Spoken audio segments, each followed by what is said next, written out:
बच्चों, आज का हिंदी कक्षा में आप सभी का स्वागत है। मेरा नाम सुजन कुमारी, मैं KGPV पेटा में हिंदी अध्यापिका के रूप में काम कर रही हूँ। बच्चे कैसे हैं? आशा करती हूँ आप सभी ठीक है। बच्चे यहाँ पर देखिए, आप सब देखिए कक्षा में आप सब 10वीं कक्षा में पहुँच चुके हैं, लेकिन पाठशाला अभी तक बंद कर रही है। इसलिए अपनी कस्तूरबा गांधी बालिका विद्यालय के द्वारा आयोजित किए गए इस कार्यक्रम को हम शुरू कर रहे हैं। इस अवसर पर इस अवकाश दिए गए अधिकारीगण को, सभी अधिकारीगण को मेरा प्रणाम। आज का हमारा टॉपिक है बरसते बादल।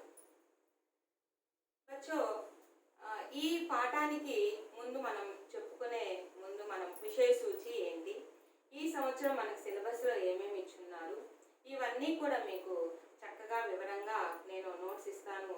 మీరందరూ కూడా ప్రతి ఒక్కరూ నోట్బుక్స్ ముందు పెట్టుకొని చక్కగా పాయింట్గా నోట్స్ రాసుకుంటూ మీరు నేర్చుకోవాల్సిందిగా నేను కోరుకుంటూ ఉన్నాను.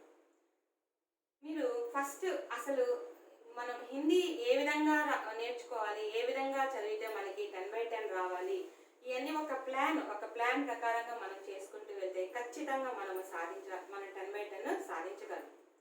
సో దీనికి ఒక ప్రణాళిక అనేది మనకి చాలా ముఖ్యం.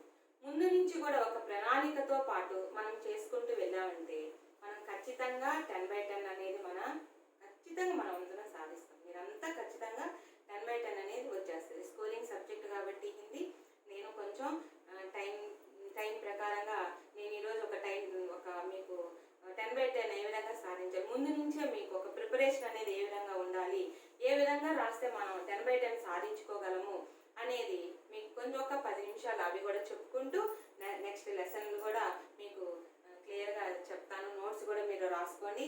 టెక్స్ట్ బుక్స్ పాతవి కొంతమంది దగ్గర ఉంటాయి, కొంతమంది దగ్గర ఉండవు. కాబట్టి ఖచ్చితంగా అందరూ నోట్బుక్స్ తీసుకొని ప్రతి పాయింట్ని మీరు నోట్ చేసుకుంటూ రాసుకొని, మీకు డౌట్స్ వస్తే వాట్సాప్లో మీకు వచ్చిన డౌట్ని పెడితే మీకు ఖచ్చితంగా ప్రతి స్కూల్ నుంచి కూడా ఎవరికి వచ్చినా కానీ మీ హిందీ టీచర్స్ ఉన్నారు, మేమంతా ఒక గ్రూప్ క్రియేట్ చేసుకొని ఉన్నాము.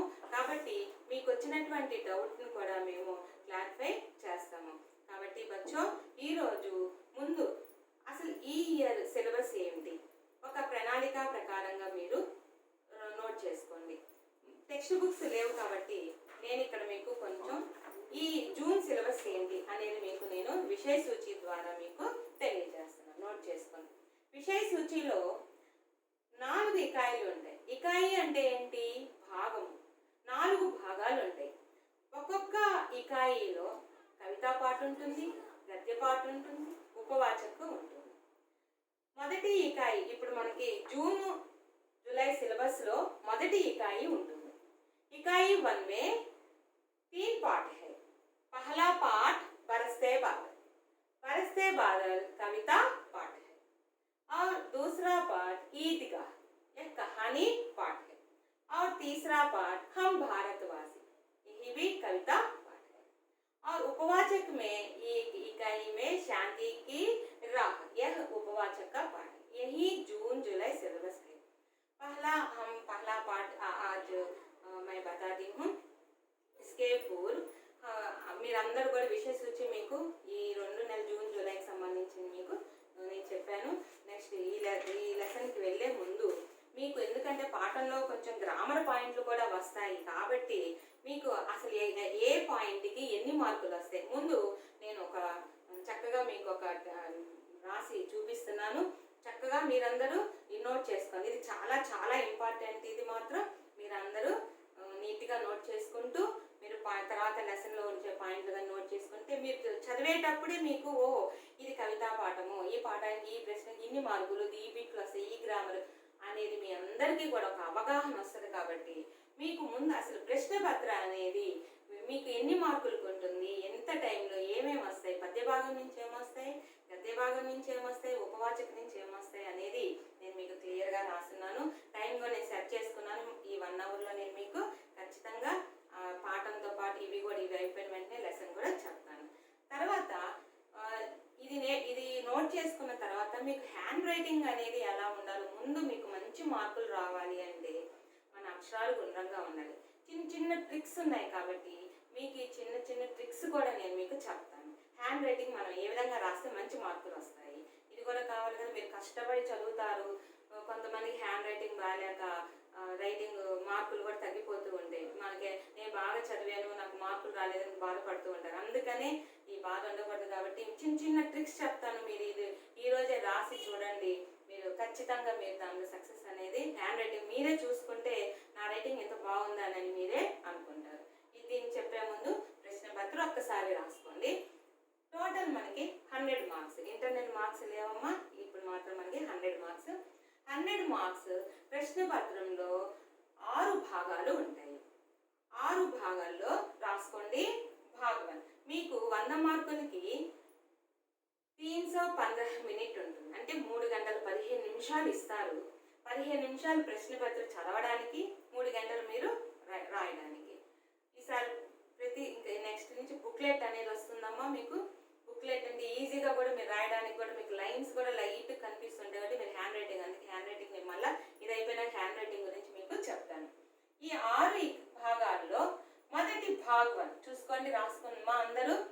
భాగం వ్యాకరణ అంశాల గురించి ఇస్తారు.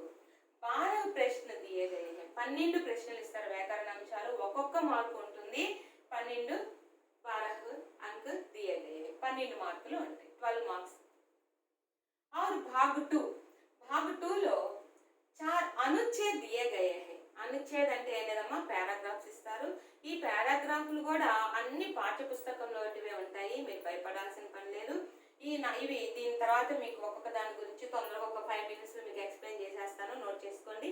మర్చిపోరు కూడా, మీరు ఇంకా రాసుకున్నారంటే ఏది కూడా మనం మర్చిపోము కాబట్టి నీట్గా నోట్ చేసుకోండి. 4 అనుచ్ఛేదం, ఒక్కొక్క అనుచ్ఛేదకి 5 మార్క్స్ ఉంటాయి, 20 మార్క్స్. भाग 2 వచ్చేసి 20 మార్క్స్. ఈ 4 अनुच्छेद में पहला अनुच्छेद फिर నేను తర్వాత మళ్ళీ మీకు రాస్తాను అప్పుడు నోట్ చేసుకోండి. ఈ 4 గురించి ఏ పద్య భాగంలో ఇస్తారో గద్య భాగంలో ఇస్తారు మీకు తర్వాత నేను చెప్తాను. నెక్స్ట్ భాగ 3 వెళ్తే 2 క్వశ్చన్స్ ఇస్తారు. 2 प्रश्न दिए जाते हैं, अंक 4 अंक है. पहला प्रश्न पद्य भाग से एक कवि के बारे में लिखना चाहिए. మొదటి 2 ప్రశ్నల్లో ఒక ప్రశ్న వచ్చి కవితా పాఠంలో ఒక కవి గురించి రాయాలి. రెండవ ప్రశ్న గద్య భాగంలో ఇచ్చినటువంటి ఒక లేఖకు గురించి రాయాలి. కాబట్టి ఈజీగా మీకు 8 మార్క్స్ ఈజీగా తెచ్చుకోవచ్చు. మహా అంటే టెక్స్ట్ బుక్ మొత్తం మీద మనకి 5 కవిత సిలబస్ మనకి తర్వాత ఇస్తారమ్మా, ఏ పాఠాలు ఉంటాయి ఏందనేది. లాస్ట్ 10th బ్యాచ్ వాళ్ళకి కొన్ని సిలబస్ తీసేస్తున్నారు, వాళ్ళది సపరేటు. మీకు మాత్రం ఇంకా పహలి నేను ఇప్పుడు చెప్పేటటువంటి ఈకాయి 1లో ఖచ్చితంగా అన్ని పాఠాలు ఉంటాయి కాబట్టి ఇప్పటి వరకు అయితే ఇది లేదా, ఈ లోపల మనకి సిలబస్ వచ్చేస్తుంది, మీరు టెన్షన్ పడద్దు. కాబట్టి అంత మీకు ఇబ్బంది లేదు. మామూలుగా టెక్స్ట్ బుక్ మొత్తంలో చూసుకుంటే కవితా పాఠ్ 5 है. इसमें కవి గురించి మీరు చక్కగా 5 పాఠాల్లో మీరు ఒక 5 కవుల గురించి నేర్చేసుకున్నారంటే మీకు ఒక ప్రశ్నకి 4 మార్క్స్ ఖచ్చితంగా మీరు ఇక్కడ రాసేయచ్చు. అందుకనే నేను మీకు చెప్తాను, నేర్చుకునేటప్పుడే ఇది ఈ కవి గురించి 4 మార్క్స్ ఉంటాయి, నేను నేర్చుకోవాలి అనేటటువంటిది మీకు వస్తుంది. అలాగే 2 ఇస్తారు ఇక్కడ 4 మార్కులు. ఒకటి కవితా పాఠ నుంచి, ఇంకోటి కహానీ పాఠ అంటే లేఖకు గురించి రాయాలి. కవి గురించి నెక్స్ట్ లేఖకు గురించి 2 ప్రశ్నలు, గద్య భాగం పద్య భాగం అయిపోతాయి. నెక్స్ట్ భాగ 4లో 8 ప్రశ్న దియే జాతే హై, 8 ప్రశ్నలు ఇస్తారు. 3 అంక్, ఒక్కొక్క దానికి 3 మార్కులు ఉంటాయి. మొత్తం 24 అంక్ దియే జాతే హై, 24 మార్క్స్. ఈ 8 ప్రశ్నల్లో కూడా నేను మళ్ళా చెప్తాను, అయినా ఒకసారి నోట్ చేసుకోండి. పహలా 2 ప్రశ్న పద్య భాగం से दिया जाता है. और మొదటి 2 ప్రశ్నలు పద్య భాగం నుంచి ఇస్తారు.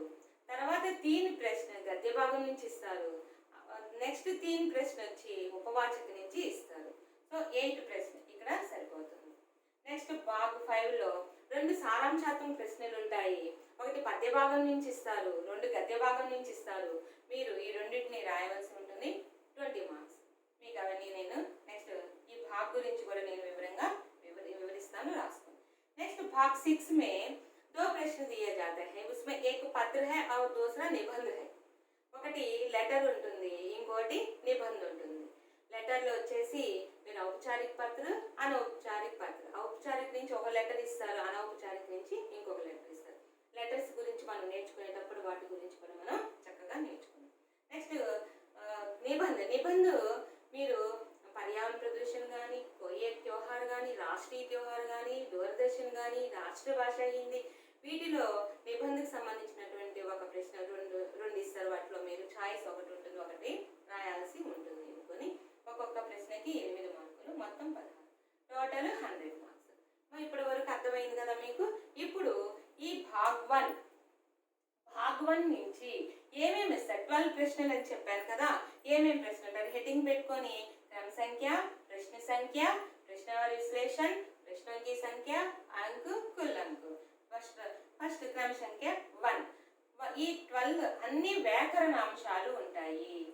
వ్యాకరణ అంశ టోటల్ కూడా వ్యాకరణానికి సంబంధించే ఇస్తారు భాగ్ 1 నుంచి. ఈ వ్యాకరణ అంశాలు కూడా అన్ని పాఠ్య పుస్తకంలోనే ఉంటాయి. చూసుకొని పహలా ప్రశ్న తత్సం తద్భవ శబ్ద నుంచి ఒక ప్రశ్న వస్తుంది, 1 మార్కు, మొత్తం కూడా 1 మార్కు ఉంటుంది. ఇప్పుడు నేను చెప్పే పాఠంలో కూడా మీకు తత్సం శబ్దం ఉంటాయేమో, నోట్ చేసుకోవాలి ఖచ్చితంగా. మీకు 1 మార్కు మీ చేతిలో ఉంటుంది. మనం 10/10 సాధించాలి అంటే మనం ఈ ప్లాన్ ప్రకారంగా మనం నేర్చుకుంటూ వెళ్ళాలి. అందుకని మీకు ఒక అవగాహన కల్పించడానికి నేను కొంచెం తక్కువగానే మీకు ఎక్స్ప్లెయిన్ చేస్తూ టైం చూసుకుంటూ చెప్తూ ఉన్నాను కాబట్టి మీకు అర్థమవుతుందని అనుకుంటున్నాను. నెక్స్ట్ दूसरा प्रश्न क्रिया विशेषण. ఫస్ట్ తత్సం తత్వ శబ్దలో మీకు అక్కడ 3 ఆప్షన్స్ ఇచ్చేస్తారు. జవాబులు మీరు మూడిట్లో వికల్పంలో మీరు గుర్తుపెట్టాల్సి ఉంటుంది. సో ఈజీగా మీరు గుర్తుపట్టగలరు. ఇది నేను గ్రామర్ చెప్పేటప్పుడు, లెసన్ అయిన తర్వాత వ్యాకరణం చెప్పేటప్పుడు మీకు వీటి గురించి నేను ఎక్స్ప్లెయిన్ చేస్తాను. నెక్స్ట్ రెండవ ప్రశ్న క్రియా విశేషణ. క్రియా విశేషణ సెంటెన్స్ ఇస్తారు, ఒక వాక్యము. దాంట్లో మీరు క్రియా విశేషణ ఏంటో గుర్తుపట్టాల్సి వస్తుంది. ఇది కూడా మీకు గ్రామర్ చెప్పేటప్పుడు వ్యాకరణ అంశాల్లో మీకు చెప్తాను. నెక్స్ట్ తీసరా ప్రశ్న హై సంఖ్య. మాకు ఖచ్చితంగా అంతకుముందు మీకు 20 బిట్స్ ఉండేవి, మల్టిపుల్ చాయిస్ ఉండేది, బాగా ఈజీగా ఉండే. అమ్మో నెక్స్ట్ ఇవి 12 మాకు మల్టిపుల్ చాయిస్ లేవని భయపడాల్సిన పని లేదు, చాలా ఈజీగా ఉంటాయి. మీ చేతుల్లోనే మీ మార్క్స్ అన్నీ మీ చేతుల్లోనే ఉంటాయి. ప్లాన్ ప్రకారంగా మీరు చదువుకోండి, ఇప్పటి నుంచే చదువుకోండి. 10 పాయింట్స్ మీవే కాబట్టి మీకు అందుకే తత్సం తత్వకి ఆప్షన్స్ ఇస్తారు, అక్కడే ఉంటాయి. 3 ఇస్తారు, 3లో మీరు గుర్తుపెట్టి మీరు రాయాల్సి వస్తుంది. క్రియా విశేషణ వాక్యం మొత్తం ఇస్తారు, వాక్యంలో క్రియా విశేషణ ఏంటో అనేది మీరు గుర్తుపట్టాలి. నెక్స్ట్ సంఖ్య నెంబర్స్ 1 से 100 अंक. మీరు 1 నుండి 100 నెంబర్లు నేర్చుకోండి. మనకి ఇంకా చాలా ఈజీగా ఉంది. దీనికి నెంబర్స్ ఒకసారి నేను చెప్పేటప్పుడు మీకు కొన్ని చిన్న గుర్తు పెట్టుకోవడానికి కొన్ని క్లూస్ ఉన్నాయి, ఇవి కూడా మీకు చెప్తాను నేను. మీరు ఖచ్చితంగా ఈ నెంబర్స్ కానీ ఇలా నేర్చుకుంటే 1 మార్కు మీదే. నెక్స్ట్ 4th 1 కారక చిహ్నం. కారక చిహ్నం కూడా మీకు ఇక్కడ 3 ఇచ్చేస్తారు ఇలా బాక్స్లో. మీరు ఈ 3లో మీరు గుర్తుపెట్టాల్సి వస్తుంది ఆన్సర్. Next 5th 1 సమాస్. సమాస్లో కూడా ఒకటి వచ్చేసి రైట్ ఇస్తారు, ఇంకోటి వచ్చేసి రాంగ్ ఇస్తారు. మీరు ఈ రెండిట్లో ఒకటి గుర్తుపెట్టి రైట్ ఏడా అనేది మీరు చూసి కరెక్ట్గా ఏమి ఇచ్చున్నారు అని గుర్తుపెట్టి మీరు రాయాల్సి వస్తుంది సమాస్. నెక్స్ట్ 6th 1 సంధి విచ్ఛేద్. సంధి విచ్ఛేద్ మనము ఆ పదాన్ని మనం విడగొడితే సరిపోతుంది. సంధి పేరు మన హిందీలో రాయాల్సిన అవసరం లేదు, చాలా ఈజీగా ఉంటుంది. మీరు సంధి నేర్చుకునేటప్పుడు చూసుకోండి. నెక్స్ట్ 7वां प्रश्न అనేక శబ్దం के लिए एक शब्द. ఇది కూడా మీకు టెక్స్ట్ బుక్లో ఉంటాయమ్మా, చాలా ఈజీగా ఉంటుంది. ఒక పదం మీరు వాళ్ళు ఒక వాక్యంగా ఇస్తే మీరు ఒక పదంగా మీరు దాన్ని రాయాల్సి ఉంటుంది. 8वां ముహావరా జాతీయాలు. మీకు జాతీయాల కింద ఒక బాక్స్లో 3 ఇచ్చేస్తారు. ఈ 3లో మీరు ఆన్సర్ ఒకటి గుర్తుపెట్టి రాయాల్సి వస్తుంది. నెక్స్ట్ లింగ్ రాసేటప్పుడు కొంచెం మీరు టిక్స్ గుర్తుపెట్టుకోవాల్సింది ఏంటంటే, ఒకవేళ ఎగ్జాంపుల్ లడకా బాజా జాతా హై, లడకా బాజా జాతా హై అని ఒక వాక్యం ఉందనుకోండి, లడకాకి లింగు మార్చాలి. మనం లడక్కి మారుస్తాం, కొంతమంది క్రియని మార్చలేరు. లడకా బాజార్ జాతా హై. లడకాకు మాత్రమే లింగు మారుస్తారు. లడకి లడకి బాజార్. పూర్తిగా కూడా లింగ అడిగేది ఒక పదమే అని రాయకూడదమ్మా. వాక్యాన్ని మనం వాక్యంలో పూర్తిగా రాయాలి. ఒక క్లూ గుర్తుపెట్టుకోండి. ప్రాక్టీస్ చేస్తే మీకు ఈజీగా రాసేయచ్చు. లడకి బాజార్. క్రియని కూడా మనం మార్చాలి. జాతా పుంలింగ్ శబ్ద కదా, పుంలింగ్ ఏకవచనంలో ఉంది. మీరు స్త్రీలింగ్ ఏకవచనంలోకి మార్చాలి కాబట్టి జాతి హై. ఇక్కడ మీరు 2 పాయింట్స్ గుర్తుపెట్టుకోవాలి. ఇచ్చిన వాక్యము ఏ వచనంలో ఉంది? ఏకవచనంలో ఉందా, బహువచనంలో ఉందా? ఇక్కడ ఏకవచనంలో ఉంటే లింగు మారుస్తూ కూడా మీరు కూడా ఏకవచనంలోకే మార్చాలి. ఒకవేళ వాక్యం బహువచనంలో ఉంటే లింగు మారుస్తూ బహువచనంలోనే మీరు వాక్యం పూర్తిగా రాయాలి. అర్థమైంది కదమ్మా? ఈ 2 పాయింట్స్ బాగా గుర్తుపెట్టుకోండి, నోట్ చేసుకోండి. ఒకవేళ మీకు వీడియో అయిపోతుందంటే మీరు స్టాప్ చేసుకుంటూ రాసుకుంటూ కూడా వెళ్ళొచ్చు. కాబట్టి నోట్స్ మాత్రం ప్రతి ఒక్కరూ నోట్ చేసుకోండి. నేను ప్రతి పాయింట్ మీకు నోట్స్గా ఇస్తున్నాను, చదువుకోవడానికి వీలుగా ఇస్తున్నాను. మీ దగ్గర టెక్స్ట్ బుక్స్ ఉండొచ్చు, ఉండకపోవచ్చు. కాబట్టి ఇంకా స్కూల్స్ తీయలేదు కాబట్టి ఈ టైంలో అందుకని నోట్స్ మాత్రం నీట్గా రాసుకోండి. ప్రతి ఒక్కరూ నోట్స్ పెట్టుకొని నోట్స్ రాసుకోండి. నేను హోంవర్క్ కూడా ఇస్తాను, మీరు హోంవర్క్ కూడా రాయాలి. వాట్సాప్లో అవన్నీ కరెక్షన్స్ కూడా మేము చేస్తాము. ఓకే తల్లి? నెక్స్ట్ లింగ్ అయిపోయింది. నెక్స్ట్ 10వ వచన్. వచన్ ఏక వచన్ బహువచన్. ఇస్మే भी మీరేం చేయాలంటే వచనం ఇచ్చినప్పుడు కూడా వాక్యము ఏకవచనంలో ఉంటే మనం బహువచనంలోకి మారుస్తాము, పూర్తిగా రాయాలి. అయితే ఇది లింగు చూసుకోవాలి. మనం వాక్యం ఇచ్చిన వాక్యము స్త్రీలింగంలో ఉందా, పుంలింగంలో ఉందా? ఏ లింగంలో ఉంటే మనం చూసుకొని, స్త్రీలింగంలో ఉంటే స్త్రీలింగంలోనే బహువచనంలోకి మనం మార్చాలి. ఏకవచనం ఉంటే బహువచనంలోకి మారుస్తాం, బహువచనంలో ఉంటే ఏకవచనంలోకి మనం మారుస్తాం. సో కాబట్టి మీరు వచన్ని కూడా రాసేటప్పుడు వాక్యం పూర్తిగా రాయాలి. Next 11th one call. Call అంటే టెన్స్. ఇంగ్లీష్లో వర్తమాన కాల్, భూతకాల్, భవిష్యత్ కాల్. ఈ 3 కాలాల్లో ఒక వాక్యాన్ని ఇస్తారు. వర్తమాన కాలంలో ఇచ్చి మిమ్మల్ని భవిష్యత్ కాలంలో కానీ భూతకాలంలోకి మార్చమని అడుగుతారు. ఇది ఒక క్లాస్ సరిపోతుంది. గ్రామర్ పాయింట్స్ చెప్పుకునేటప్పుడు కాల్ గురించి మీకు ఒక వీడియో క్లాస్ తీసుకొని చెప్తాను. నెక్స్ట్ 12th వన్ శుద్ధ రూపం. శుద్ధ రూపం అంటే ఇక్కడ మీకు అందరు నోట్ చేసుకున్నారు కదమ్మా. రాంగ్ ఇస్తారు వాక్యాన్ని, ఆ శుద్ధ రూపం మీరు కరెక్ట్గా రాయాల్సి ఉంటుంది. ఏం లేదు, ఇక్కడ ఇదే వాక్యం తీసుకోండి. లడకా బాజార్ జాతా హై. ఇక్కడ హో ఇస్తారు. హో ఎప్పుడు వస్తుంది? తుమ్ వచ్చినప్పుడు హో వస్తుంది. ఇవి గుర్తుపెట్టుకోవాలి. ఇవి వ్యాకరణ అంశాలు చెప్పేటప్పుడు చెప్తాను. మై వచ్చినప్పుడు హూ వస్తుంది, తుమ్ వచ్చినప్పుడు హో వస్తుంది. కర్త పుంలింగ్ ఏకవచనంలో ఉన్నప్పుడు హై వస్తుంది, తా హై. ఇలాంటివి కొన్ని ఉన్నాయి. ఇవి మీకు శుద్ధ రూపంలో ఒక పట్టిక లాగా ఇస్తాను, చక్కగా మీరు మార్చుకోవచ్చు. కాబట్టి ఇబ్బంది లేదు. ఇప్పుడు భాగ్ 1 మీకు వ్యాకరణ అంశాలన్నీ ఈ 12 ఏమేమి వస్తాయి మీకు ఒక అవగాహన వచ్చిందని నేను అనుకుంటున్నాను. మీరు ఈ కాలమ్స్ ఇలాగే ఉంచుకొని ఇంతవరకు నోట్ చేసేసుకున్నారు కాబట్టి నేను రఫ్ చేస్తున్నాను. కొంచెం మీరు ఒకవేళ రాసుకోవాలంటే వీడియోని స్టాప్ చేసుకుంటూ రాసుకోవచ్చు మీరు. నెక్స్ట్ దీని తర్వాత 13th ప్రశ్న ఏమి ఇస్తారో నెక్స్ట్ మనము చూద్దాము. ఓకేనా స్టూడెంట్స్? ఏం భయపడలేక టెన్షన్ లేకుండా మీరు చక్కగా నీట్గా ప్లాన్ ప్రకారంగా చదువుకుంటూ వెళ్తే హిందీని మనం 10/10 తెచ్చుకునే మార్క్స్ మనం 10/10 తెచ్చుకోవచ్చు ఈజీగా. మీరు 10/10 తెచ్చుకునే అవకాశం మీ చేతిలోనే ఉంది. నెక్స్ట్ భాగ్ 2లో తీసుకుంటే మనం 12th వరకు అయిపోయింది కదమ్మా. 13th ప్రశ్న. 13th ప్రశ్నలో మనకి ప్రశ్న సంఖ్య 13లో మనకి అనుచ్ఛేద్ సే 4 అనుచ్ఛేదాలు మీకు ఇస్తారని చెప్పాను నేను. 13th ప్రశ్నలో పాఠ్యపుస్తకం నుంచే ఇస్తారమ్మా. ఇక్కడ దీంట్లో గద్యభాగులో నుంచి ఒక అనుచ్ఛేదం ఇస్తారు. గద్యభాగులో నుంచి ఒక అనుచ్ఛేదం ఇస్తారు. ఆ నుంచి ఆ ఈ ఉ మీకు ప్రశ్నలు ఉంటాయి. 5 ప్రశ్నలు ఉంటాయి. 1 మార్క్ 5 మార్క్స్. అయితే ఇది కూడా వ్యాకరణ అంశాలే. ఇది కూడా వ్యాకరణ అంశ. నోట్ చేసుకోండి, వ్యాకరణ అంశం. ఏమేమి ఇస్తారంటే ఇక్కడ ఉపసర్గ, प्रत्यय, विलोम शब्द, అలాగే पर्याय शब्द,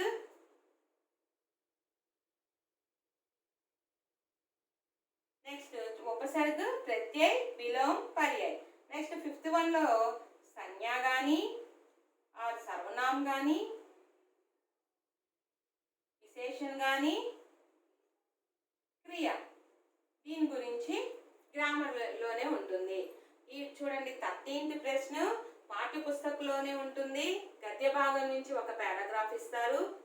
దీంట్లో ఆ పారాగ్రాఫ్లోనే మీరు ఆన్సర్స్ని గుర్తుపెట్టాల్సి వస్తుంది. ఇవి కూడా ఏమడుగుతారంటే ఉపసర్గ, ప్రత్యయ, విలోమ శబ్ద, పర్యాయ శబ్ద, సంజ్ఞ, సర్వనామం, విశేషణ, క్రియ, వీటిలో ఒక బిట్టు వస్తుంది. ఈజీ అమ్మా. ఇది కూడా మీరు పై పారాగ్రాఫ్లోనే ఆన్సర్స్ అని అక్కడే ఉంటాయి. మీరు చూసి చక్కగా చదువుకొని మీరు గుర్తుపట్టాల్సి రాయాల్సి ఉంటుంది. ఇక్కడ మొత్తం ఎన్ని ప్రశ్నలు ఇస్తారు? దీంట్లో 4 ఇస్తారు. 13th అయిపోయింది కదా. నెక్స్ట్ 14th కూడా ఇక్కడ కూడా మీకు పాఠ్య పుస్తకంలోనే ఉంటుంది పారాగ్రాఫ్. అయితే మీకు ఇక్కడ కవితా పాఠ్ నుంచి టెక్స్ట్ బుక్ లో ఉన్న పద్య భాగాల నుంచి ఒక కవితా పాఠం ఇస్తారు. దీంట్లో ఆ ఆ ఈ ఈ ఊ 5 ప్రశ్నలు ఉంటాయి. దీనికి కూడా 1 మార్క్ 5 మార్క్స్ ఉంటుంది. అయితే ఇవి ఒక వాక్యంలో మీరు రాయాల్సి వస్తుంది. పూర్తిగా రాయాలి. फॉर एग्जाम्पल बरसते बादल कविता के कवि कौन है? बरसते बादल कविता के कवि सुमित्रानंदन पंत जी है. పూర్తిగా మీరు రాయాలి.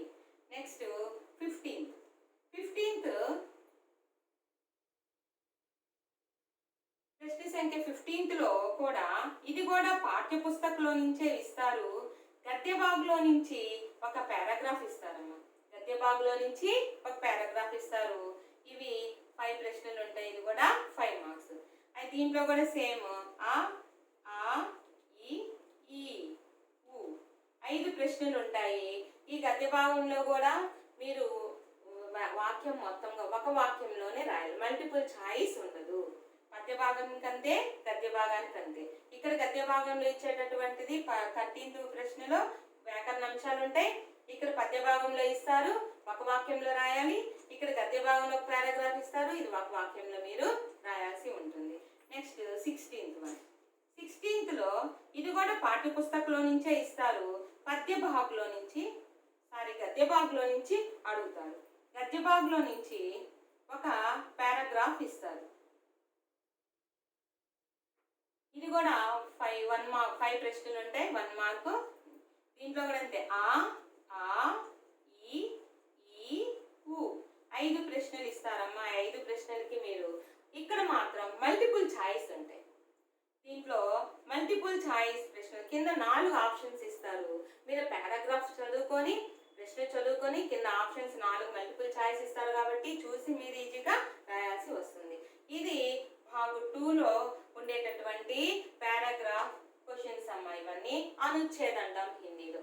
ఒక్కసారి చూసుకోండి. 4 పారాగ్రాఫ్ క్వశ్చన్స్ ఉంటాయి. ఈ 4 పారాగ్రాఫ్ క్వశ్చన్స్ లో గద్య భాగం నుంచి వ్యాకరణ అంశాలు ఉంటాయి. అలాగే గద్య భాగంలో నుంచి ఒక వాక్యంలో రాసేటటువంటివి ప్రశ్నలు రాయాల్సి వస్తుంది పద్య భాగంలో. నెక్స్ట్ గద్య భాగంలో నుంచి ఒక ప్రశ్న రాయాల్సి వస్తుంది. నెక్స్ట్ 16 ప్రశ్న గద్య భాగంలో నుంచి మల్టిపుల్ చాయిస్ పారాగ్రాఫ్ ఇస్తారు, మల్టిపుల్ చాయిస్ రాయాల్సి వస్తుంది. ఓకేనమ్మా, ఇంతవరకు నోట్ చేసుకున్నారు కదా. నెక్స్ట్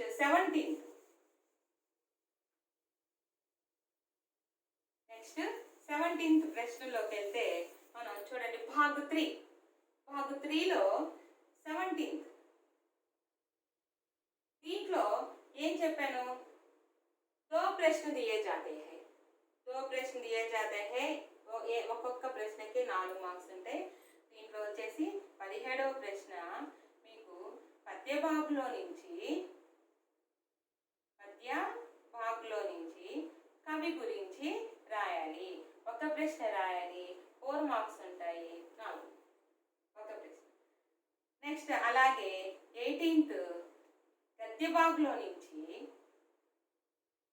లేఖకు గురించి మనము రాయాలి. ఈజీగా నేర్చుకోవచ్చమ్మా. కవి పరిచయము, లేఖక్ పరిచయం. కవి పరిచయం, లేఖక్ పరిచయం. ఇది కూడా ఒక క్వశ్చన్ రాయాల్సి వస్తుంది. ఈ భాగ్ 3లో మల్టిపుల్ చాయిస్ అయితే ఏది ఉండదమ్మా. మీరు 2 ప్రశ్నలు రాయాల్సి వస్తుంది. ఒకటి కవితా పాట, ఒకటి కవితా పాట నుంచి కవి పరిచయం, రెండోది గద్య భాగంలో నుంచి లేఖక్ పరిచయం మీరు రాయాల్సి వస్తుంది. ఇది కూడా 4 మార్క్స్, మొత్తం 8. నెక్స్ట్ భాగ్ 4. భాగ్ 4లో మొత్తం 18 క్వశ్చన్స్ ఉంటాయి. 8 క్వశ్చన్స్ ఉంటాయి. 8 ప్రశ్నలు ఇస్తారు. ఒక్కొక్క ప్రశ్నకి 3 మార్కులు, మొత్తం 24. దీంట్లో మొదటి ఈ 19th ప్రశ్న, 20 ప్రశ్న, ఈ 2 వచ్చేసి పద్య భాగంలో నుండి ఇస్తారు 2 ప్రశ్నలు. నెక్స్ట్ 21, 22, 23 ఇవి వచ్చేసి గద్య భాగంలో 3 ప్రశ్నలు. అలాగే 24, 25, 26 ఈ 3 వచ్చి ఉపవాచక్లో 3 ప్రశ్నలు, మొత్తం 8 ప్రశ్నలు. 8 ప్రశ్నలు, 3 అంక్, 24 మార్క్స్. ఓకే అమ్మా. ఈ భాగ్ 4లో మీకు క్వశ్చన్ చూడండి. 8 ప్రశ్నలు ఇస్తారు, 3 మార్కులు. పద్య భాగం నుంచి 19th, 20th 19, 22 ప్రశ్నలు పద్య భాగం నుంచి. 19, 20 ప్రశ్న 2 రాయాలి. 21, 22, 23 గద్య భాగం నుంచి 3 ప్రశ్నలు. 24, 25, 26 నుంచి ఉపవాచక నుంచి 3 ప్రశ్నలు మీరు రాయాల్సి ఉంటుంది. ఓకే అమ్మా. నెక్స్ట్ భాగ్ 5లోకి వెళ్ళిపోదాం. నోట్ చేసుకోండి.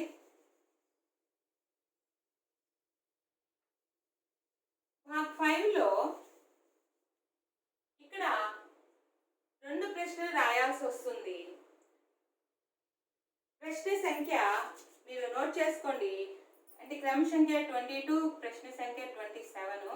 ఇక్కడ మీరు రెండిట్లో ఒకటి రాయాలి. ఫస్ట్ దీంట్లో 27లో పద్య భాగం నుంచి అడుగుతారు ఒక సారాంశం ప్రశ్న. ఇంకోటి పద్య భాగం నుంచే సారాంశం ప్రశ్నిస్తారు. చాయిస్ ఉంటుంది. ఈ రెండిట్లో మీరు ఒకటి రాయాల్సి వస్తుంది. పద్య భాగం నుంచి చాయిస్ ఉంటుంది. 27కి పద్య భాగంలో ఒకటి ఇచ్చి యా అని చెప్పి ఆ పాఠంలోనే ఇంకోటి పద్య భాగం నుంచి ఇంకోటి అడుగుతారు. రెండిట్లో ఫర్ ఎగ్జాంపుల్ బరస్తే బాధలు అడిగారు. ఇక్కడ వచ్చేసి హం భారత్ వాసి అడిగారు. మీరు ఈ రెండిట్లో ఏదో ఒకటి ఎన్నుకొని రాయాల్సి ఉంటుంది. అలాగే 28లో కూడా అంటే గద్య భాగం నుంచి ఒక సారాంశం ప్రశ్న, అలాగే అని చెప్పిస్తారు. యా అని పెట్టి గద్య భాగం నుంచే ఇంకోటి సారాంశం ప్రశ్న ఇస్తారు. మీరు రెండిట్లో ఒకటి ఎన్నుకొని రాయాల్సి ఉంటుంది. దీనికి 10 మార్క్స్, దీనికి 10 మార్క్స్, 2 రాయాలి కాబట్టి 20 మార్క్స్. భాగ్ 5 ఇది. నెక్స్ట్ లాస్ట్ వన్ భాగ్ 6. భాగ్ 6లో 2 ప్రశ్నలు రాయాల్సి వస్తుంది. ఇక్కడ కూడా 2 ఉంటాయి. అంటే పత్ర గురించి ఇస్తారు. పత్రలో మనం ఒకటి రాయాల్సి ఉంటుంది. అది ఔపచారిక పత్ర కానీ ఔపచారిక లేదంటే అనౌపచారిక. ఈ రెండిట్లో మీరు ఒకటి రాయాల్సి ఉంటుంది. అలాగే 13th చాయిస్ ఉంటుందమ్మా. ఈ రెండిట్లో మీరు చాయిస్ రాయొచ్చు. మీకు నచ్చిన లెటర్ మీకు వచ్చింది ఏదైనా రాయొచ్చు. అలాగే నిబంధిస్తారు. ఇది పత్ర, ఇక్కడ వచ్చేసి నిబంధ కూడా ఆలో ఒకటి ఇస్తారు, ఆలో ఒకటి ఇస్తారు. ఈ రెండిట్లో మీరు ఒకటి రాయాల్సి వస్తుంది. మొత్తము 2 రాయాలి. ఈ భాగంలో ఎన్ని మార్కులు? 16 మార్క్స్. కాబట్టి మొత్తం మీకు ఈ ఇచ్చినటువంటి 100 మార్క్స్ మీకు చక్కగా మొత్తం నేను చూపించేసాను.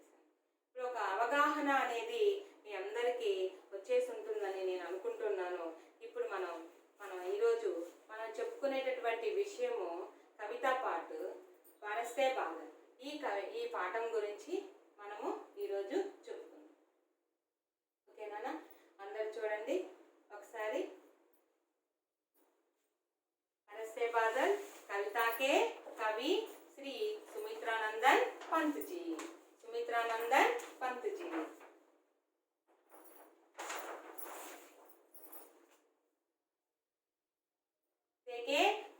के पास టెక్స్ట్ బుక్స్ है तो మీరు మీ అందరి దగ్గర పాఠ్య పుస్తకాలు ఉంటే చదువుకొని తీసి దగ్గర పెట్టుకొని చూసుకుంటా ఉండండి. లేదంటే ఇక్కడ నేను రాశాను కవిత గురించి కూడా మీరు ఒకసారి చూడండి. బరస్తే బాదల్. బరస్తే బాదల్ అంటే వర్షిస్తుండేటటువంటి కురుస్తుండేటటువంటి మేఘాలు.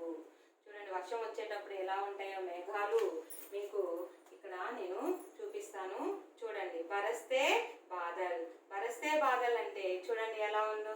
బరస్తే బాదల్ వర్షం పడుతూ ఎలా ఉందో చూడండి. వర్షిస్తుండేటటువంటి మేఘాలు. ఈరోజు మనం చెప్పుకునే పాఠము బరస్తే బాదల్. బరస్తే బాదల్ यह कविता पाठ है. इस कविता के कवि सुमित्रानंदन पंत जी है.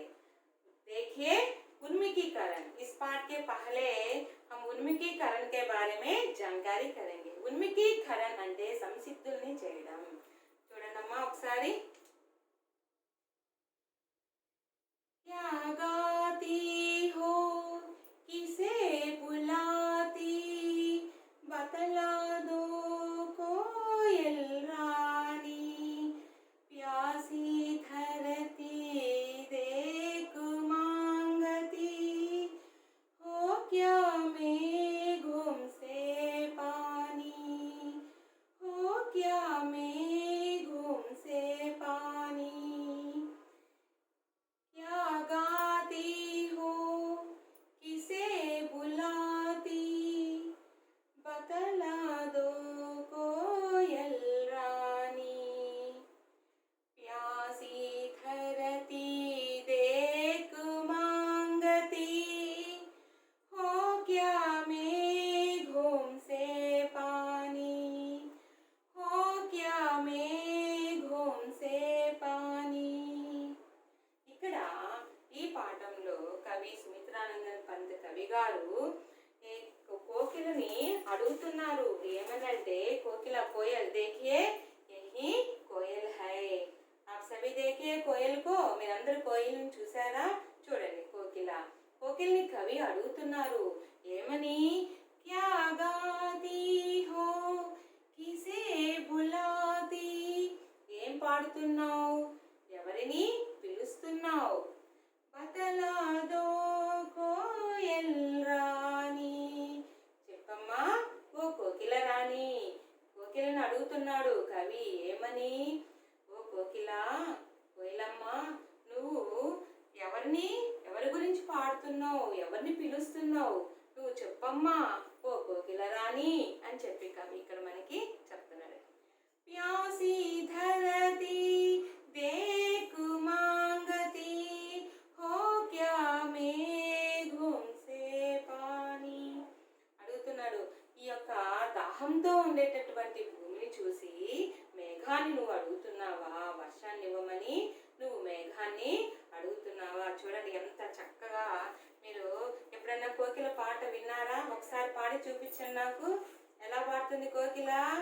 ఎస్ మీ అందరూ కూడా పాడి చూసుకోండి ఒకసారి. మీరు కోకిల ఇలాగే కదా పాడుతుంది. క్లాస్లో అడిగితే అందరు చక్కగా పిల్లలందరూ ఇలా కోకిల యొక్క పాట నాకు వినిపించేవాళ్ళు. అంతే కదా కోకిల పాడేది ఎలా పాడుతుంది? ఎస్. కాబట్టి కవి ఇక్కడ మనకి కోకిలని అడుగుతూ ఉన్నాడు. దాహంతో బాగా తడి లేదు, భూమి అంతా ఎండిపోయింది. కాబట్టి దాహంతో ఉన్న ఈ యొక్క భూమిని చూసి నువ్వు మేఘాలను అడుగుతున్నావా వర్షాన్ని ఇవ్వమని అని చెప్పేసి. అంటే భూమాత దాహంతో ఉంది, నువ్వు వర్షాన్ని ఇస్తే దాహం తీర్చుకుంటుందని చెప్పి కవి కోకిలని ఈ విధంగా పాట రూపంలో పద్య రూపంలో మనకు అడిగారు. సో मैं इस प्रश्न के बारे में कुछ प्रश्न पाठ्य पुस्तक में है. देखिए पहला प्रश्न, मीठे गीत कौन गाती है? मीठे गीत कौन गाती है? మీ దగ్గర ఆన్సర్ ఉంది నాకు తెలుసు. మీఠే గీత్ మధురమైనటువంటి పాటలు ఎవరు పాడుతున్నారు? ఎస్ వెరీ గుడ్, కోయల్ రాణి పాడుతుంది. మీఠే గీత్ కోయల్ రాణి గాతి హై. మీఠే గీత్ కోయల్ రాణి గాతి హై. అందరు నోట్స్ లో రాసుకోండి అమ్మా ప్రశ్నలన్నీ. नेक्स्ट प्रश्न, दूसरा प्रश्न, प्यासी धरती पानी किससे मांगती है? దాహంతో ఉండేటటువంటి భూమి నీటిని ఎవరిని అడుగుతుంది? ఎస్, ఆన్సర్ అందరికి వచ్చేసింది. ఎవరిని అడుగుతుంది నీరిమ్మని? ప్యాసి ధరితి పాని మేఘం సే మాంగతే హై, మేఘాలని అడుగుతుంది. నెక్స్ట్ తీసరా ప్రశ్న, బాదల్ ప్రకృతి కి శోభ బడాతే హై క్యూ? మేఘాలు ప్రకృతిని యొక్క అందాన్ని పెంచుతాయి. ఎందువల్ల? ఎలా? ఏ విధంగా పెంచుతాయి మేఘాలు? మరి ప్రకృతి యొక్క అందాన్ని మేఘాలు ఏ విధంగా పెంచుతాయి? ఈ ప్రశ్నలో మనము చూద్దాం. చూడండి, आसमान में काले बादल पानी बरसाकर प्रकृति के कण कण का रूप बदल देते हैं. आसमान में ఆకాశంలో కాలే బాదల్ నల్లని మేఘాలు పానీ బర్సాకర్ ప్రకృతికి కణకణకా రూప్ వర్షాన్ని ఇచ్చి మనకి ప్రకృతిలో ఉండే ప్రతి అణువుని కూడా మార్చేస్తాయి. భూమి అంతా ఎండిపోయి ఉంటుంది, వర్షం రాగానే తెల్లారి చక్కగా చిన్న చిన్న మొలకలు వచ్చి మనకి పచ్చ పచ్చగా చూడడానికి శోభాయమానంగా అందంగా మనకి ప్రకృతి అంతా కనిపిస్తూ ఉంటుంది. ठंडी हवा आने लगती है. వర్షాకాలం చూడండి, మనకి చల్లటి గాలి వీస్తూ ఉంటుంది, మనసుకి హాయిగా ఉంటుంది, చల్లటి గాలి వస్తుంది. చారో ఓర్ హరియాలి ఛా జాతి హై, నలువైపులు కూడా పచ్చదనంతో నిండి ఉంటుంది. झील నదియా, झील అంటే సరస్సులు, నదియా నదులు, తాలాబ్ చెరువులు, ఆది భర్ జాతా హై, అన్నీ కూడా వర్షం వస్తే అన్ని నిండిపోతాయి కదా, కాబట్టి అన్నీ కూడా నిండి ఉన్నాయి. इस प्रकार बादल प्रकृति की शोभा बढ़ाते हैं. కాబట్టి ఈ విధంగా మేఘాలు వర్షం కురవడం వల్ల భూమి అంతా కూడా పచ్చపచ్చగా అయిపోయి చుట్టుపక్కల అంతా పచ్చదనంతో నిండి ఉండి నదులు సరస్సులు ఇవన్నీ కూడా నిండి మనకి వాతావరణం అంతా కూడా చక్కగా ప్రకృతిని మొత్తాన్ని కూడా మేఘాలు మార్చేస్తాయి. మేఘాల నుండి వచ్చేటటువంటి వర్షం వల్ల మనకి ప్రకృతి అణువు కూడా మారి ఆనందంగా ఆహ్లాదకరంగా ఉంటుంది. यही है उन्मुखीकरण पाठ. नेक्स्ट उद्देश्य. इस पाठ का मुख्य उद्देश्य क्या है? हम देखिए, इस पाठ का मुख्य उद्देश्य प्रकृति के प्रति काव्य रचनाओं के प्रोत्साहन के साथ साथ ప్రకృతి పట్ల కావ్య రచనలలో ప్రోత్సహించడం పాటు, అంటే మీరు ప్రకృతి గురించి కావ్యాలు రాయడానికి ప్రోత్సహించడంతో పాటు సౌందర్య బోధ కరానా, అందమైనటువంటి ఆ అనుభూతిని మీకు కలిగచేయడం, మనోరంజనకి భావన జగాన, ఆనందకరమైనటువంటి భావనలు, వినోదాత్మకంగా మనసుకు ఆనందంగా కలిగే భావనలు మీలో మేలుకొల్పడం और प्रकृति संरक्षण के लिए प्रेरित करना इस पाठ का मुख्य उद्देश्य है. बरसते बादल पाठ का मुख्य उद्देश्य क्या है?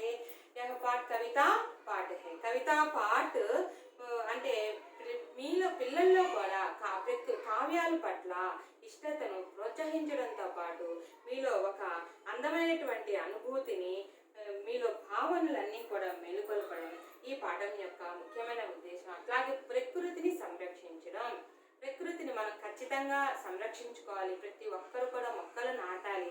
మనము ఆనంద వేదికలో మనం ఒక కథ చెప్పుకున్నాం, పుట్టినరోజు కానుక, పుట్టినరోజు వస్తే ఒక మొక్క బహుమతిగా ఇవ్వడం కదా, అలాగే ప్రతి ఒక్కరూ కూడా మొక్కల్లోనూ నాటాలి. మీ ఇంట్లో నాటిన తర్వాత మన స్కూల్కి వచ్చినాక ఒక్కొక్కరు ఒక్కొక్క మొక్క నాటుకొని ప్రతిరోజు ఆ మొక్కకి నీళ్లు పోసి మనం ప్రకృతిని మనం సంరక్షించామంటే మనకి ఎటువంటి కాలుష్యం కూడా నివారించుకోవచ్చు, మన వాతావరణం బాగుంటుంది, అన్నిటికీ కూడా సకాలంలో వర్షాలు పడతాయి. కాబట్టి ప్రకృతిని సంరక్షించుకోవాల్సినటువంటి బాధ్యత మన అందరి మీద ఉంది.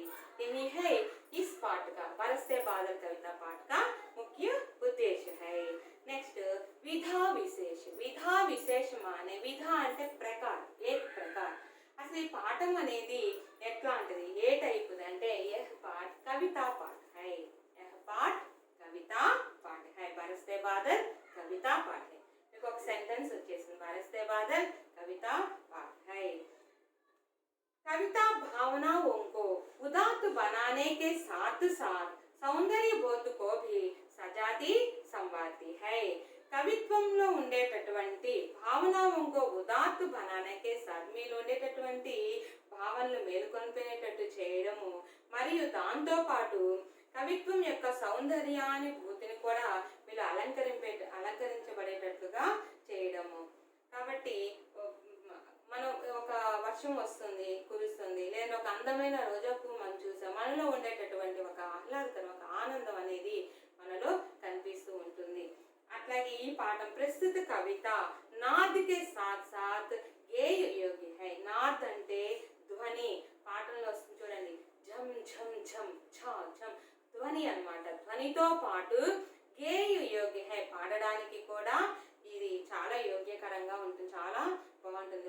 మనము ఏదైనా ఈ పాట రూపంలో ఏదైనా నేర్చుకుంటే మనకు చక్కగా గుర్తుండిపోతాయి. మామూలుగా మూవీస్లో మీరు సాంగ్స్ పాడుతూ ఉంటారు, ఆటోమేటిక్ మీకు తెలియకుండానే వచ్చేస్తాయి. అందుకనే ఈ పాటని కూడా మీరు పాట రూపంలోనే నేర్చుకోండి, మీకు గుర్తుండిపోయి సారాంశంలో ఉండే పాయింట్స్ అన్నీ కూడా మీకు రాస్తూ ఉంటే అవలీలగా వచ్చేస్తూ ఉంటుంది. కాబట్టి పాట రూపం అంటే झम झम झम झम मेघ बरसते हैं सावन के, झम झम झम गिरती बूंदे करुओं से छनके. ఈ విధంగా మనము ఈ కవితని పాట రూపంలో కూడా పాడి మనము నేర్చుకోవచ్చు. కాబట్టి నేను ఈ లెసన్ అంతా కూడా నేను పాట రూపంలో మీకు చెప్తాను.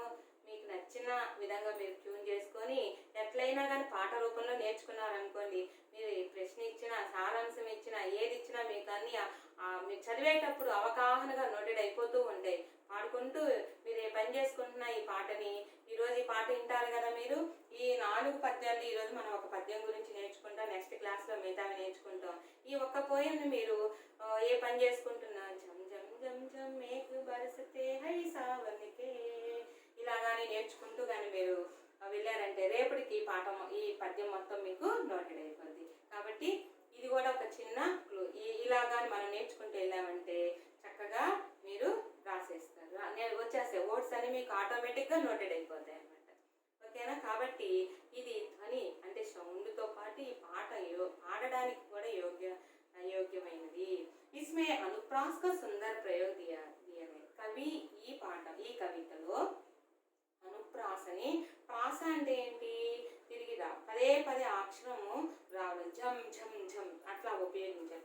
ప్రాసలో ఈ కవితని చూడండి, సావన్కే ఛన్కే ఘన్కే మన్కే ఈ విధంగా ప్రాస రూపంలో కవి ఈ పాఠాన్ని రాయడం. ఇది అనుప్రాస అలంకారంలో ఈ కవితా పాఠం ఉంది. అలంకారాల గురించి మనకి ఎగ్జామ్లు ఎక్కడ అడగరు, కానీ పాఠాలు ఇచ్చారు కాబట్టి మీకు తర్వాత నేను వ్యాకరణం చెప్పేటప్పుడు అనుప్రాస అలంకారం వరకు నేను ఒకసారి చెప్తాను, చూసుకోండి. इसके बाद మనం इस बरसते बादल पाठ के अंतर्गत हम उन्मुखीकरण నేర్చుకున్నాం మనము. అలాగే పాఠం యొక్క ముఖ్య ఉద్దేశం నేర్చుకున్నాము, అలాగే విధా విశేష కూడా నేర్చుకున్నాము. ఇస్కే బాద్ కవి పరిచయ, వెరీ వెరీ వెరీ ఇంపార్టెంట్ అమ్మా కవి పరిచయ. ఈ కవి పరిచయ గురించి మీరందరూ కూడా చక్కగా ఇక్కడ నోట్ చేసుకోండి. నేను చెప్తున్నాను, మీరు చక్కగా నోట్ చేసుకొని మీరు రేపు ఈ నేర్చుకోవాలి. అర్థమైందా? చూడండి, బరస్తే బాదల్, బరస్తే బాదల్ కవితా పాఠ. बरसते बादल మీకు ఒక లైన్ వచ్చేసింది, बरसते बादल कविता पाठ है. बरसते बादल कविता के कवि సుమిత్రానందన్ పంత్ है. చూసారా సుమిత్రానందన్ పంత్ గారిని మీరు ఇక్కడ చూసారు కదా, ఈయనే సుమిత్రానందన్ పంత్ గారు. అంటే సుమిత్రానందన్ పంత్ గారి యొక్క అంటే ప్రకృతి గురించి వర్ణించే కవులలో శ్రేష్టమైనటువంటి ఇంకా సాటి లేరు ఈయనకి. ఆ గొప్ప కవి ప్రకృతి వర్ణనలో ప్రకృతి గురించి వర్ణించి రాసే కవులని మనం ఛాయావాది కవులని అంటాం. ఆ ఛాయావాది కవులలో ఈయన ప్రముఖమైనటువంటి కవి. మీకు కొన్ని టెక్స్ట్ బుక్లో ఉన్నాయి, దాంతో లేనివి కూడా కొన్ని నోట్ చేశాను, మీరందరూ చక్కగా నోట్ చేసుకోండి. సుమిత్రానందన్ పంత్ గారు జన్మస్థలి ఈయన ఎక్కడ పుట్టారంటే అల్మోడా జిల్లాకే కౌసాని గావ్ మే జన్మ హువా. ఎక్కడ పుట్టారమైనా అల్మోడా జిల్లా కౌసాని గ్రామంలో పుట్టారు. అయితే ఈ అల్మోడా జిల్లా ఏ రాష్ట్రంలో ఉందంటే ఉత్తరాఖండ్లో ఉంది. उत्तराखंड राज्य में अल्मोड़ा जिले के कौसानी गांव में उनका जन्म स्थान. उसके बाद जीवन काल. మీరు కవి పరిచయం రాసేటప్పుడు ఈ విధంగా హెడ్డింగ్ పెట్టి నీట్గా రాసుకోండి. ఎగ్జామ్లో మీకు 4 మార్కులకు ఉంది నేను చెప్పాను కదా, అందుకే నేను మీకు ముందు ప్రశ్న పత్రాన్ని మీకు ఇక్కడ మీకు వివరించి చెప్పాను. మీకు ఒక అవగాహన వచ్చేసింది. ఇప్పుడు ఈ పాఠం చూడగానే సుమిత్రానంద నమోదు 4 మార్కులు ఉన్నాయి. కవితా పాఠంలో కవి గురించి మనం రాయాలి. సో 4 మార్కులు నాయే అనుకొని మీరు నేర్చుకోవాలి. మీరు రాసేటప్పుడు కూడా కవి పరిచయం నీట్గా హెడ్డింగ్స్ పెడుతూ మీరు రాసుకోండి. నెక్స్ట్ జీవన్ కార్ 20 మయి 1900. ఈయన ఎప్పుడు పుట్టారనంటే 1900 సంవత్సరంలో. 19 అంటే 19, 100 అంటే 100. మీకు నెంబర్స్ ఒక మార్క్ ఉంది కాబట్టి ఖచ్చితంగా మీరు జాగ్రత్తగా నేర్చుకోండి. 1900లో మయి అంటే మే, 20 అంటే 20, మే 20 1900 సంవత్సరంలో ఆయన జన్మించారు. ఈయన ఎక్కడ జన్మించారు? కౌసాని గావ్ మే జన్మ హువా. మృత్యు, ఈయన మృత్యు ఎప్పుడు చనిపోయారంటే 28 డిసెంబర్ 28 1977. 1977 1977 సంవత్సరంలో డిసెంబర్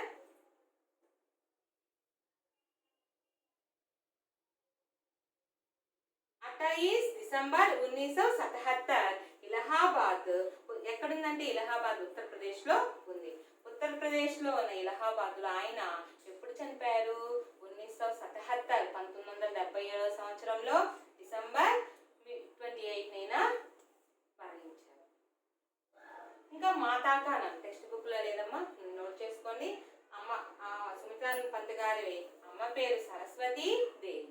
और पिता का नाम गंगादत्त जी, తండ్రి పేరు గంగాదత్ గారు. ప్రసిద్ధ రచనలు, ఈయన రాసినటువంటి ప్రసిద్ధ రచనలు వీణా, గ్రంథి, పల్లవ్, గుంజన్, గ్రామ్య, యుగాంత్, లోకాయతన్, స్వర్ణకిరణ్, స్వర్ణధూలి, కళా और బుడాచాన్, చిదంబరం ఆది. ఈయన పంత్ గారు రాసినటువంటి ప్రసిద్ధ రచనలు అన్నీ వీణా, గ్రంథి, పల్లవ్, గుంజన్, గ్రామ్య, యుగాంత్, లోకాయతన్, స్వర్ణకిరణ్, స్వర్ణధూలి, కళా और బుడాచాన్, చిదంబరం.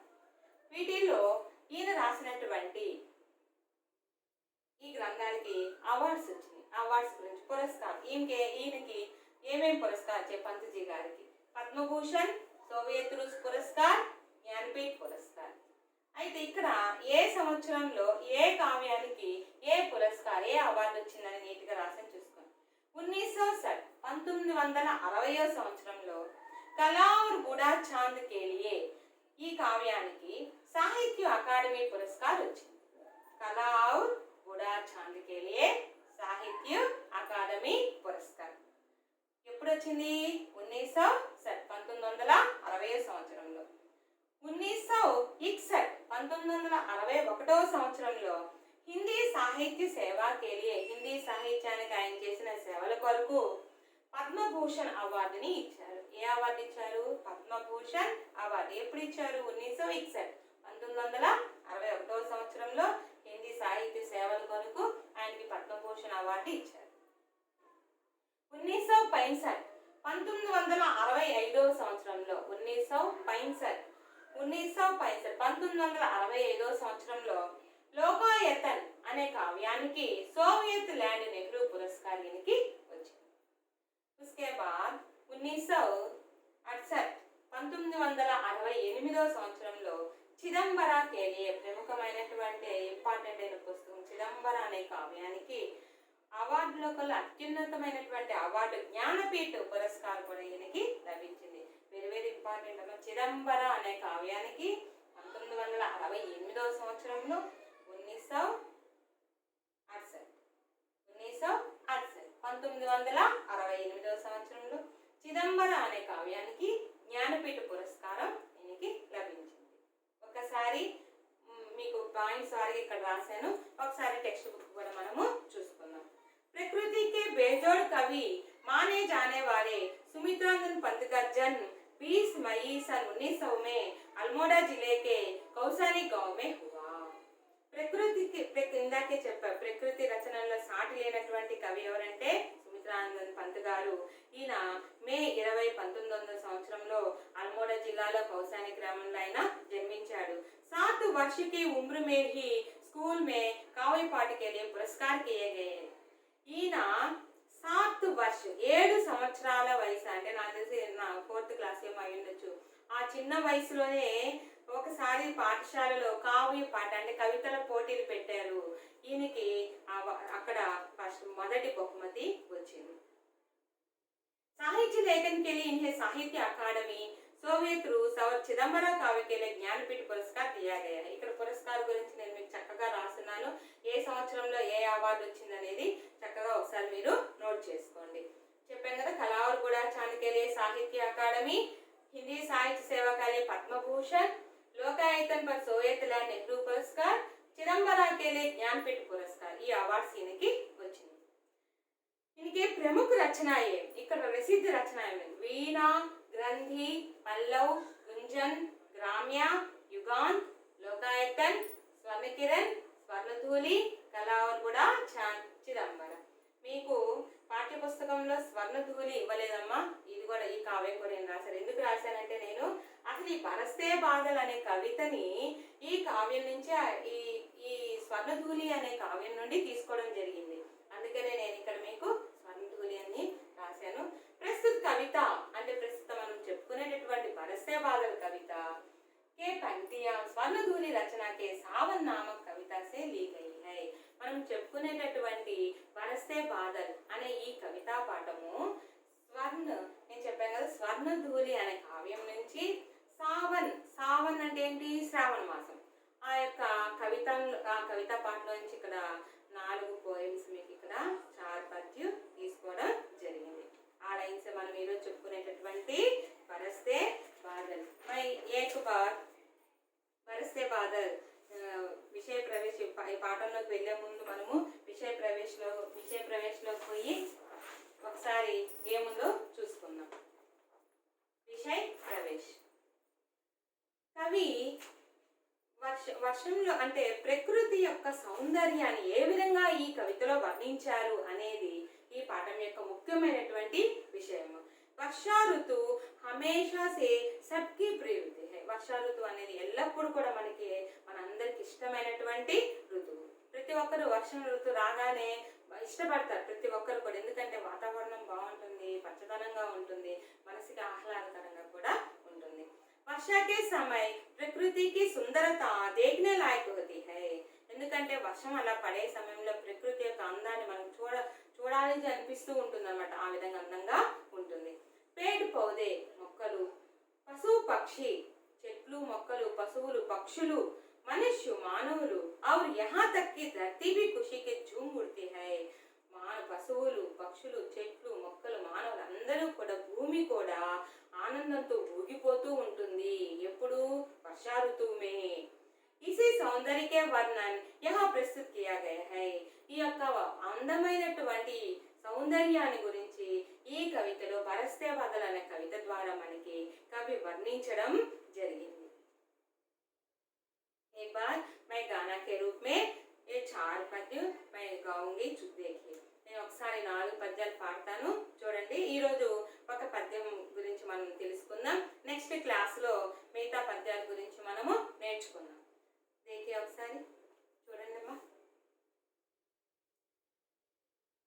झम झम झम झम मेघ बरसते हैं सावन के, झम झम झम गिरती बूंदे तरुओं से छनके, चम चम बिजली चमक रही रे उर्मे घन के, तम तम दिन के तम में सपने जगते मन के, तम तम दिन के तम में सपने जगते मन के, झम झम झम झम मेघ बरसते हैं सावन के, छम छम छम गिरती बूंदे तरुओं से छनके, दादुर टट्टर करते झिल्ली भजती झंझन, म्याऊ म्याऊ रे मोर पीऊ पीऊ चातक के गन, उड़ते सोन बालक आर्द सुख से कर क्रंदन, घुमड़ घुमड़ गिर मेघ गगन में भरते गर्जन, घुमड़ घुमड़ गिर मेघ गगन में भरते गर्जन, झम झम झम मेघ बरसते हैं सावन के, झम झम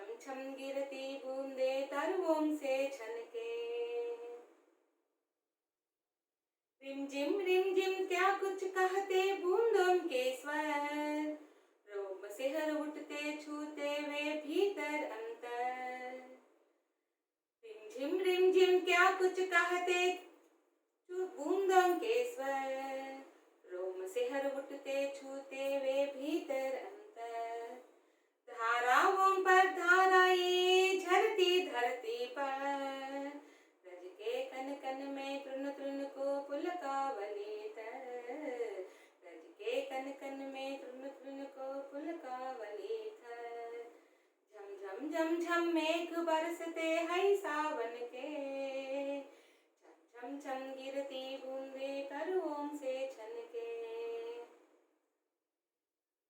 पकड़वारी की धार झूलता है मेरा मन, आओ रे सब मुझे घेर कर गाओ सावन, आओ रे सब मुझे घेर कर गाओ सावन, इंद्रधनुष के झूले में झूले मिल सब जन, फिर आए जीवन में सावन मन भावन, फिर आए जीवन में सावन मन भावन,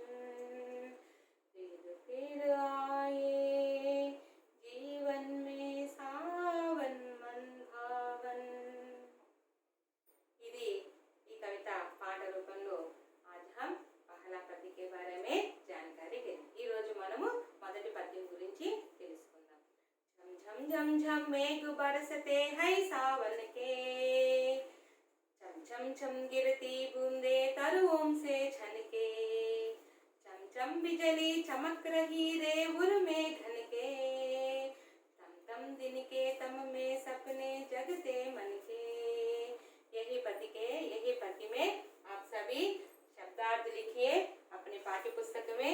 झम झम झम झम అంటే तेज वर्षा होने की आवाज या ధ్వని, అంటే వేగంగా మనకి స్పీడ్ గా వర్షం పడేటప్పుడు వచ్చేటటువంటి సౌండ్ వస్తుంది కదా ధ్వని, దాన్ని మనం ఝమ్ ఝమ్ అని చెప్తాం। నెక్స్ట్ మేఘ్, మేఘ్ అంటే ఏంటి? బాదల్ లేదంటే జలద్, బాదల్ అన్న జలద్ అన్న మేఘాలు। నెక్స్ట్ బరస్నా, వర్షా హోనా, బాదలోం సే పానీ కి బూందే గిరనా అంటే వాన కురియుట। నెక్స్ట్ సావన్, సావన్ అంటే ఏంటి? శ్రావణ, శ్రావణ మాసము। నెక్స్ట్ ఛమ్ ఛమ్, పానీ బరస్నే కా శబ్ద్ లేదా బూందోం కే టపకనే కి ఆవాజ్, వర్షం పడేటటువంటి వచ్చేటప్పుడు అంటే ఒక సౌండ్ వస్తుంది చూడండి, దాన్నే మనము ఛమ్ ఛమ్ అని అంటాం। నెక్స్ట్ గిరినా అంటే నీచే పడిన, క్రింద పడిపోవడం। నెక్స్ట్ తరు, తరు అంటే ఏంటి? వృక్ష్, పేడ్ చెట్టు। छन, छन అంటే బూందోం కే నీచే గిర్నే పర్ కి ఆవాజ్, చెట్ల నుండి వచ్చేటటువంటి వాన చినుకులు టప్ టప్ అని పడుతూ ఉంటాయి చూడండి, ఆ సౌండ్ మనం ఛన్ అని అంటాం। చమ్ చమ్ అంటే కూబ్ చమక్తా హువా, చమ్కీలా అంటే మిలమిల మెరవడం। బిజలి, బిజలి అంటే ఏంటి? చపలా। తాడిత్, విద్యుత్ అంటే మెరుపు, విద్యుత్। చమక్నా జగం గాన మెరియుట। ఉర్ హృదయం, మన్ చిత్ హృదయము। ఘన్ మేఘ్ బాదల్ మేఘము। థమ్ థమానా, థమ్ థమానా అంటే ధూప్ లగానా అంటే ఎండగా ఉండడం। దిన్, దిన్ అంటే దివస్ పగలు। తమ్ అంటే అంధకార్ చీకటి। సప్నా స్వప్న క్వాప్ కళ। మన్ అంటే హృదయ్, దిల్ అంటే మనసు। ఈ పద్యం యొక్క శబ్దాలు చార్ట్ పైన ఉన్నాయమ్మా, నీట్గా నోట్స్ చేసుకోండి। ఇప్పుడు మనము ఈ బరస్తే బాదల్ యొక్క ఈ కవితా పాట యొక్క మనము మీనింగ్స్ రాసుకోండి, ఈ యొక్క భావాన్ని మనము చూద్దాం। देखिए छन झम झम झम మేఘ్ బరస్తే హై శ్రావణ, శ్రావణ మాసంలో మేఘాలు ఏ విధంగా కురుస్తున్నాయి? ఝమ్ ఝమ్ ఝమ్ అంటూ కురుస్తూ ఉన్నాయి। చమ్ చమ్ గిరతి బూందే తరువం సే చనికే, చెట్ల నుండి వచ్చేటటువంటి ఆ యొక్క వర్షపు బిందువులు చూడండి, ఆకు చెట్ల నుంచి వచ్చేటటువంటి బిందువులు ఛన్ ఛన్ అంటూ మనకి బూందోంకి నీచే గిర్నేకి ఆవాజ్। కాబట్టి చమ్ చమ్ చమ్ గిరతి బూందే తరువం సే చనికే, వర్షపు నీళ్లు చెట్ల నుండి వచ్చేటటువంటి బిందువులు ఛన్ ఛన్ అంటూ మనకి వర్షపు బిందువులు పడుతూ ఉన్నాయి। చమ్ చమ్ బిజలి చమక్ రహీ రే ఉరు మేఘన్ మే, చమ్ చమ్ బిజలి చమక్ రహీ, బిజలి మేఘాలు, మేఘాలు యొక్క హృదయం మెరుస్తూ ఉన్నాయి, మెరుపుల్లాగా మెరుస్తూ ఉన్నాయి। తమ్ తమ్ తమ్ తమ్ దినికే తమ్ మే సప్నే జగతే మనకి తమ్ తమ్ తమ్ తమ్ అంటే ఏంటి అంటే మిట్ట మధ్యాహ్నం అప్పుడు అంటే ఎండలో కూడా ఈ యొక్క మేఘాలు నల్లటి మేఘాలు రావడం వల్ల పగటి కలలే కంటూ మనం చాలా మంది పగటి కళ అంటే పడవలు తయారు చేసినట్టు వర్షంలో తిరుగుతూ ఆడుకుంటున్నట్టు ఇట్లాంటి పగటి కళలు కూడా కన్నట్టుగా అలా కళ్ళు కంటూ ఉన్నారు. ఇది పద్యం మొదటి పద్యం యొక్క మీకు భావన ఒకసారి చూడండి అమ్మా. झम झम झम झम మేఘ బరస్తే సావన్ హై. మేఘాల నుంచి వర్షం చూడండి ఏ విధంగా పడుతుందో. ఝమ్ ఝమ్ ఝమ్ అంటూ మేఘాల నుంచి వర్షం పడుతుంది. ఛమ్ ఛమ్ ఛమ్ గిరతి బూందే తరువంసే చనికే. చెట్ల నుంచి ఛమ్ ఛమ్ ఆ యొక్క సౌండ్ అట్లా బిందువులు పడుతూ ఉన్నాయి. నెక్స్ట్ ఛమ్ ఛమ్ బిజిలి చమక్ రహిరే. బిజిలి అంటే మేఘంలో ఉండేటటువంటి ఆ మేఘాల హృదయం అంటే ఛమ్ ఛమ్ మెరుస్తున్నాయంట. ఏ విధంగా విద్యుత్ తీగలాగా మెరుస్తూ కాంతివంతంగా మెరుస్తూ ఉన్నాయి. తమ్ తమ్ దీనికే తమ్మే సప్పనే జగతే మనకంటే ఆ యొక్క పగలు కూడా చీకటి పడ్డ నల్లని మేఘాలు వచ్చి కమ్ముకొని చీకటి అయిపోయి మన పగటి కలలే కంటూ ఉన్న వర్షంలో తడిచినట్టుగా ఆడుకుంటుండగా డ్యాన్స్ నేర్చుకుంటున్నట్టుగా ఈ విధంగా మీకు మొదటి పద్యంలో కవి వర్ణించడం జరిగిందమ్మా. నెక్స్ట్ మీకు ఒక గృహ కార్యం ఇస్తాను. చక్కగా ఈ పద్యం యొక్క భావాలు చాలు అంటే 4 పాయింట్స్ రాసేసాను, నోట్ చేసుకోండి. శ్రావణ మాస్కే మేఘ ఝంఝం బరస్తే. శ్రావణ మాసంలో మేఘాలు ఝంఝం అంటూ కురుస్తూ ఉన్నాయి. వర్షాకే బూందే पेड़ों से छनकर आवाज डरती हुई गिरती है. बादलों के हृदय में बिजली चमचम चमकती है. वर्षा के कारण दिन में भी अंधेरा छा जाते हैं. लोगों के मन के सपने जगते लगते हैं. बादलों के हृदय में बिजली चमचमकती है. ఈ 4 పాయింట్స్ ఈ పద్యం యొక్క భావనమ్మ. దీనికి సంబంధించిన కొన్ని గృహ ప్రశ్నలు ఇచ్చాను, రాసుకోండి. మొదటి ప్రశ్న కిస్కే ఉర్మే చమక్ రహీ హై. ఇక్కడ ఆప్షన్స్ ఇచ్చాను. పేట్, ఘన్, బాదల్, దో और तीन. ఒకసారి మీరు చూసుకోండి, నేను మీనింగ్స్ లో కూడా ఇచ్చున్నాను. నిమ్న మే బాదల్ కా సహీ పర్యాయవాచి శబ్ద నహీ హై. కింద ఇచ్చిన వాటిలో పర్యాయవాచి శబ్ద లేదు. జలద్, వారిద్, బిరజ్, పైల్. सावन शब्द का तत्सम शब्द क्या है? श्रावण, सावन, श्रवण, श्राव. వీటిల్లో ఆన్సర్స్ మీరు గుర్తుపెట్టి రాయండి. నెక్స్ట్ క్లాస్ లో ఈ రోజు మనం ఏం చెప్పుకున్నాం? ప్రశ్నపత్రం యొక్క విశ్లేషణ और बरसते कविता पाठ की संबंधिंचिनटुवंटि उन्मुखीकरण, पाठ का उद्देश्य, विधा विशेष और नेक्स्ट विषय प्रवेश. इसके बाद कवि परिचय, उसके बाद विषय प्रवेश, पहला पद्य के बारे में आज हम मనందరం కూడా ఈ రోజు